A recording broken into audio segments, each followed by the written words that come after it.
Hey y'all, welcome back to MK3 Firearms. Today we're checking out the Smith & Wesson Model 64. These were a group of police trade-in pistols that Gallensons and WRMFZY decided to collaborate on and have us do them all up, customize them. These were police trade-ins, like I said. They had longer barrels, so we chopped them down to 3 inches. We machined in the flats, gave them a tritone finish as far as, because they're stainless, so you don't have to worry about any sort of oxidation and whatnots. What else on these guys? We ported them. So as you can see up top, you get the dual ports. I mean, these things are soft shooters. The muzzle doesn't rise at all. They shoot almost like a little 22. It's crazy. Bobbed the hammer back here, of course. All the redid or took away the locks, so deleted those with the filler. Pretty nice. That's your little bobbed hammer. All the black is Cerakote. What else on this guy? We did on this one, the originals. We have a modified FUZZ cut, so you can see this hourglass shape on the trigger guard where we take it in.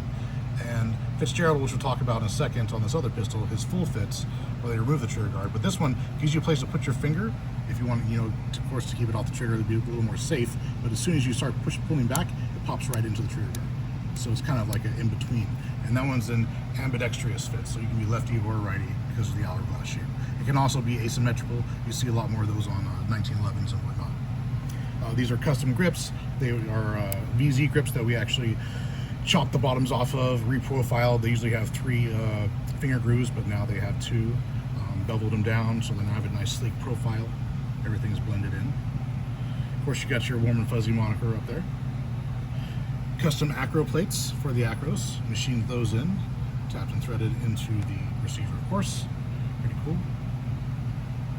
There's your red dot. Awesome. Acros or red dots in the revolvers are kind of coming out these days that way, so pretty cool. It's catching on as a trend, as far as the trend goes. Crown barrel, 45 degrees in, really nice there. Smooth action trigger job we did on these guys, really nice trigger jobs. Okay, let's talk about this guy. Speaking of a trigger job, there's a trigger guard job. So Fitzgerald was a famous gunsmith and trainer, lawman, if you want to say that, back in the days in the 30s and 40s through Colt. And you can actually order a Colt factory revolver from him with the FUZZ cut. The idea, you remove the trigger guard and you get right on that trigger. Especially for hands and pockets with larger gloves, you don't have to worry about trying to find the hole. You basically just put your finger on the trigger and start going. Much faster back when they were doing true gunfights and one-on-ones and things like that back in the day. That's what this was for. And what you do is you go about chopping off, of course, the trigger guard, reshaping it, bringing it up, also stretching out the trigger so the travel of it is absolutely just, a millimeter away from the guard. Absolutely awesome. Pretty cool. You leave the trigger guard a little further out. There's a whole thing that our buddy Eli gave me a write-up from Fitzgerald himself of how he did them and what he tried to look for, and basically that's about as close as it gets. On the alloy guns, you can't do it quite as easy because you can't really bend the alloy. It just wants to snap aluminum rather than bend and heat up. It just wants to melt. So with these steel guns, though, you can get it exactly where you want it and adjust everything. So let's see if we can actually tell the difference. But if you look at this trigger setup to the one below, kind of hard to see, but the guard has been pushed up a little bit and the trigger has been stretched down to meet it.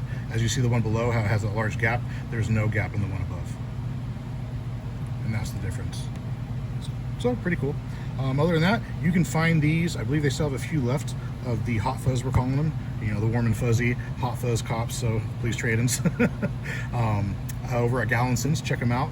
This one is customers that want us to do the full fits. He really likes the idea of that, and yeah, that's what we did for him. Pretty cool. Other than that, y'all, if you have any questions, comments, or concerns, please leave them. As you know, we will answer accordingly. Until next time.